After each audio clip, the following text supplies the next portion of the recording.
धीर्धैनं श्रवणपटे अतिवरा महावाक्यजनार्दन सच्चिदानन्दत्वं शरणं व्रजेश।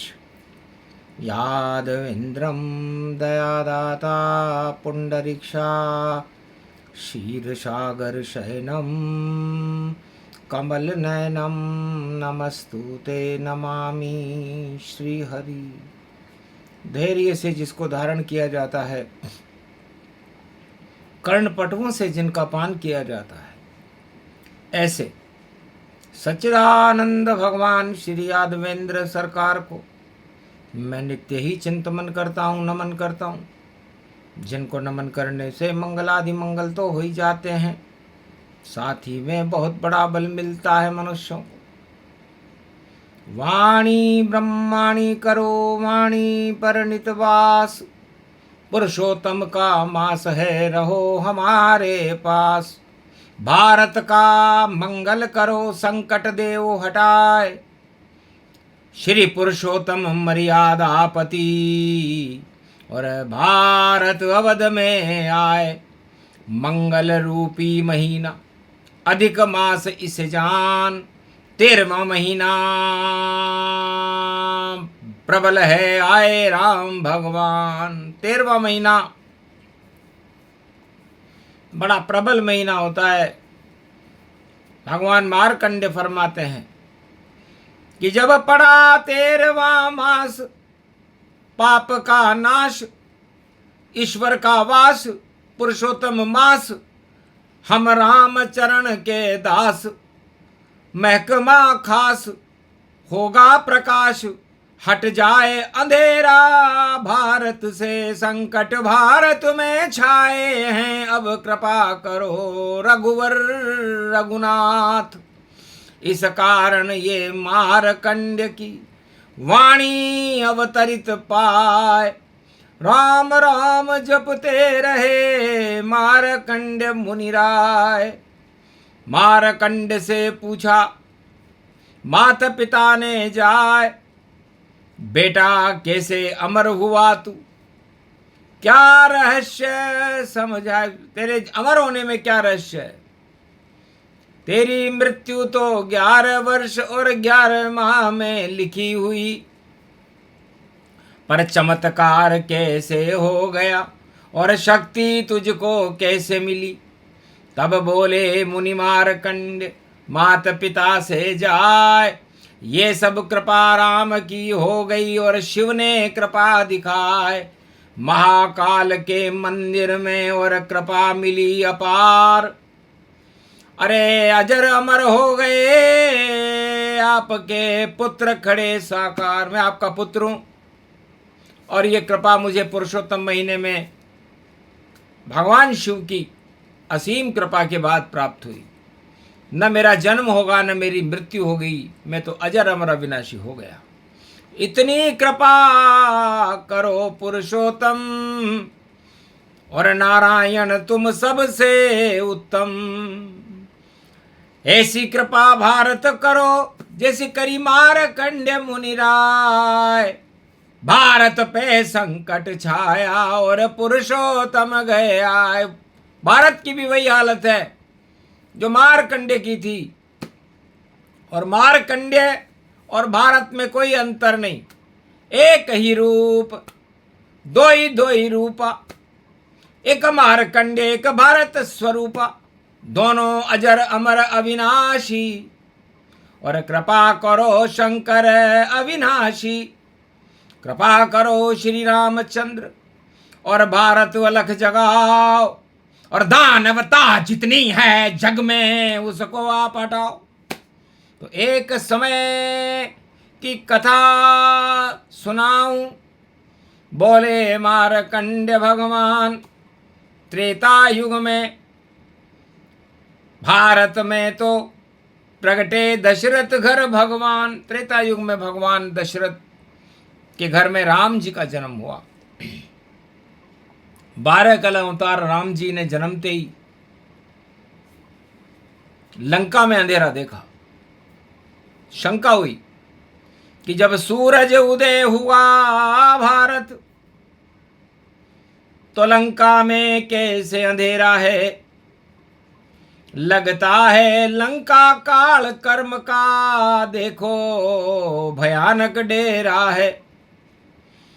तो इसी अंधेरी लंका को और करना हमें समाप्त, दानवता इसमें रहे, बोले राम रघुनाथ। तो देहिक देविक भौतिक तापा, राम राज काहू नहीं व्यापा। जहाँ राम रहते हैं वहाँ अंधकार नहीं रहता, दुख नहीं रहता, दरिद्र नहीं रहता, गरीबी नहीं रहती, देहिक देविक भौतिक ताप नहीं रहते। तो समझना चाहिए कि राम राज्य है। और यदि कोई कहे कि राम राज्य है और वहां पर हाहाकार हो रहा हो, प्रजा दुख पा रही हो, सारे संकट मुंह बाएं खड़े हुए हों, तो राम राज्य नहीं, दाम राज्य होता है। तो रावण सोने की लंका में देखो कितना सुरक्षित है, और शत भी है विकसित भी है, और देखो कितना सूक्ष्म है। चार वेद का ज्ञाता रावण, पंडित है विज्ञानी है, शिव की कृपा जिस पर भारी, वह राजा रावण निशानी है। तो पाप ही पाप लंक के द्वारा, चार द्वार लंका उजियारा। लंका निशिचर निकर निवासा, यहाँ कहाँ सज्जन करिवासा। खल मंडली बसे दिन राति, सखा धर्म निभे के ही भांति। भगवान पुरुषोत्तम पल्ले में झूलते झूलते लंका को देख रहे हैं कि लंका के 4 दरवाजे हैं, और 4 दरवाजों के ऊपर लंका में निश्चर 1.25 लाख रावण के परिवार वाले फूंकारे मार रहे हैं, दानव फूंकारे मार रहे हैं। वहाँ निश्चर ही निश्चर है, सज्जन नाम की कोई वस्तु नहीं है।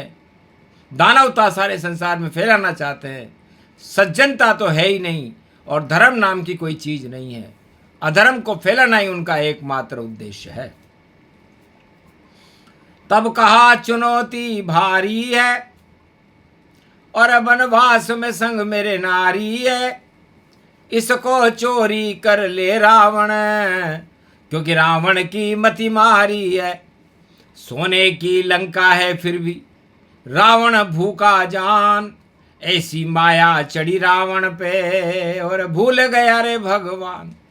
अब जिसकी नगरी सोने की हो, वहां पर आखिर क्या इच्छा होगी। सोने से ऊंची कोई वस्तु होती नहीं है, और भगवान महादेव ने उसे सोने की लंका का मालिक बनाया। और मर्यादा पुरुषोत्तम राम अयोध्या के युवराज बने। इतना अंतर रखा गया, क्योंकि भारत अजर अमर अविनाशी, और यही प्रयागराज और काशी, और बाकी सब तो सत्यानाशी। और लंका निश्चर निकर निवासी। तो निश्चर और निकर और अधर्म लंका में ज्यादा है। तब एक बंदर आया पलने में, और झूल रहा मैं ललने में, और मक्खन खा गया पलने में। और कौवा आया पलने में, तो काकभूषुंड और हनुमान दोनों झूला झूल, और झूलते झूलते बात कर रहे शंकर का त्रिशूल। शंकर हंसे कैलाश पर, अजब गजब की बात, काकभूषुंड के भाग्य देखो, ये मक्खन राम चुरात। राम जी के मुख का मक्खन खा रहा है, हनुमान भी राम जी के मुख का मक्खन खा रहा है, ये मेरा ही स्वरूप है। तब झूलते झूलते हनुमान जी से कहा राम ने कि एक मक्खन का फल तुझको बानर, और त्रेता में देना होगा। ये देखो दक्षिण में लंका, इसको जलाना ही होगा। अरे 7 समंदर कूद के जाना, मक्खन इतना ही होगा। और राम मुद्रिका जानकी को देकर लंका में आग लगाना होगा। मच्छर बनकर जाना हनुमत, ब्रह्मचर्य नष्ट नहीं होगा। मंदिर मंदिर प्रतिकर शोधा, देखे वहां पर अगणित जोधा। मसक समान रूप कपिधारा, लंका चक्कर काटे सारा। तो लंका का चक्कर हनुमान जी ने मच्छर बन के काटा, क्योंकि भोग भारी होता है और योग हल्का होता है। तो हनुमान जी ब्रह्मचारी थे और पूरी लंका का अवलोकन करने के बाद उन्होंने देखा कि लंका में कुछ भी नहीं है। सोना है, भोग है, दानवता है, अधर्म है, सज्जन तो कोई है नहीं। तो इसमें आग लगाने से कोई नुकसान भी नहीं। तो लंका आग लगी बजरंग बाला ने, और काली कर दी लंका बजरंग बाला ने। अंजनी लाल ने लंक जला दी, डंक बजा दिया श्री राम का। और ऐसे पुरुषोत्तम की आज्ञा मानी है हनुमान ने। हनुमान जी ने लंका में आग लगा दी, दानवता में आग लगा दी। तो ये सोना, ये भोग, ये अहंकार, ये घमंड, ये आग लगाने के लिए होते हैं। आग लगाने का मतलब क्या, कोई आग जल गई? इनमें आग लगा दो यदि कोई तानाशाह घमंडी हो, अहंकार हटा दो रे भैया जब पुरुषोत्तम लहरी हो। तो आग लगा दी बजरंग बली ने और लंका जल गई झर झर झर। 1.25 लाख भाई मर मर मर भाई डर गए, देखो ये बंदर। 2 बंदर गए वहां पर, एक अंगद गया, एक हनुमान गए, और दोनों बंदरों ने लंका में इतना उत्पात मचाया कि लंका वाले बड़े बड़े दानवों से नहीं डरते, विज्ञान से नहीं डरते, लेकिन 2 बंदरों से डर गए। पुरुषोत्तम का महीना देख हंसे रे भगवान, 2 बंदर ही कर गए देखो राम का काम। और भारत में तो ताप है, सूर्य रूप गति जान। सूर्य का एक प्रकाश हो रहा था भारत, तब का जब प्रकाश कर ही दिया राम जी ने तो क्या करें। तो सबसे पहले गरीबी और दुख दरिद्र कने दूर, और जितने घमंड हैं भारत में उनको कर दें चूर। तो देहिक देविक भौतिक सारे ताप हटा दिए राम, भारत का कल्याण हो गया, राम राज गया आन। राम राज्य को भगवान लाए। सोना राज, दाम राज, धन राज, मद राज, तानाशाह राज ये भारत में नहीं आता, और आ जाए तो उन राजाओं का पतन हो जाता है।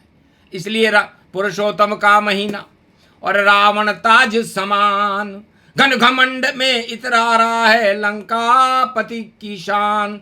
तो मुकुट गिर गए, ताज गिर गए, अंगद दिया गिराए। अरे आग लगा दी हनुमान ने, लंका दई जलाए। तो ऐसे पुरुषोत्तम का मासा, करे पाप का राम जी नाशा। तो जितने दानव जगत में कलयुग में भी होए, राजताज सब गिरेंगे। जैसे रावण गिर गए, तो जैसे रावण के राजताज गिरे वैसे कलयुग में भी गिरेंगे। चाहे विश्व का कहीं का भी राजा हो, यदि घन घमंड में होगा, रावण नीति अपना रहा होगा, युद्ध की ज्वालाएं भड़का रहा होगा, तो समझ लो आर्थिक तंगी आए वहां और साथ न कोई पाए, और खाली चना बाजे घना। और ये कहावत चरिता है, ये कहावत चरितार्थ होगी कि तोता चना बाजे घना। तो कलयुग के राजा तोता चना और बाजे घना जैसी हालत में इस समय है। और हनुमान जी का चना भोग है, तो भोग उड़ा रहे घमंड का। और बजरंग बली हनुमान, और खूब जलाई लंका और अशोक वाटिका के चावे पान। अशोक वाटिका को तोड़ तोड़ के खूब चावा था उन्होंने। तोरे फल मोहि लागे माता, कड़वे फल थे, क्योंकि अधर्म के धन से जो भोजन पैदा होता है, फल पैदा होते हैं, वो कड़वे होते हैं।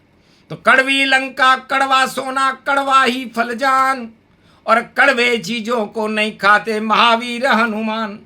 तो चले लंक में, डंक लगा गए और जला दई गति पाए। झर झर झर लंका जली पुरुषोत्तम के माय। तो पुरुषोत्तम महीने में हनुमान जी ने लंका में आग लगा दी।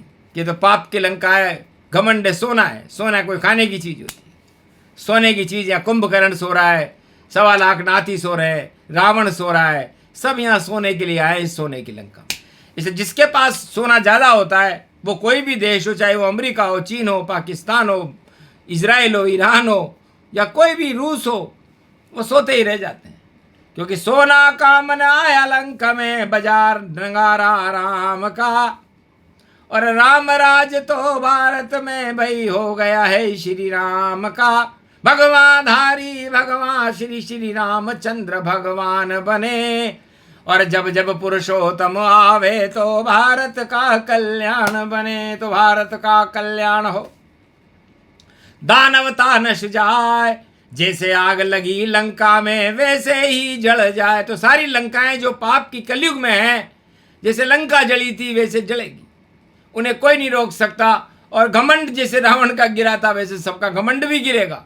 तानाशाहों की बिल्कुल मिट्टी में मिल जाए इज्जत, ऐसा योग भवानी कलयुग में भी पुरुषोत्तम में बोल रही है वाणी। इसलिए छोड़ो कलयुग में घमंड और तानाशाही छोड़ो सब, और राम चरण के दास बनो, और राम राम जय बोलो सब। तो राम करे कल्याण कली में, और पाप सभी हटा देंगे। भारत का तो भाग्य जगे, और जगत गुरु भारत को बना देंगे। 21वीं सदी में भारत में होगा कल की अवतार, और भारत का घर घर में होगा देखो खूब प्रचार। इस कारण पुरुषोत्तम वाणी, और सुन लो भारत के प्राणी, राम छोड़ना कभी नहीं, छोड़ो सब राजा रानी। इसे राजा रानी छोड़कर भजो राम का नाम। हे भारत तू अमर है, मार्कंड बोले भगवान। मार्कंडे ने कहा, हे भारत तू भी मेरी जैसी स्थिति में, तेरी भी मरने जैसी स्थिति चल रही है इस समय, लेकिन मर नहीं सकता, अमर ही रहेगा। जैसे मैं अमर हूं तू भी अमर है, क्योंकि मेरा ही रूप है।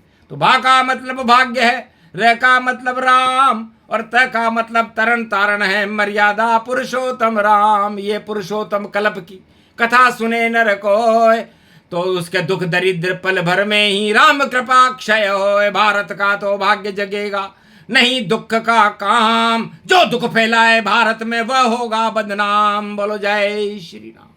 भारत माता की, आज के आनंद की, पुरुषोत्तम भगवान की।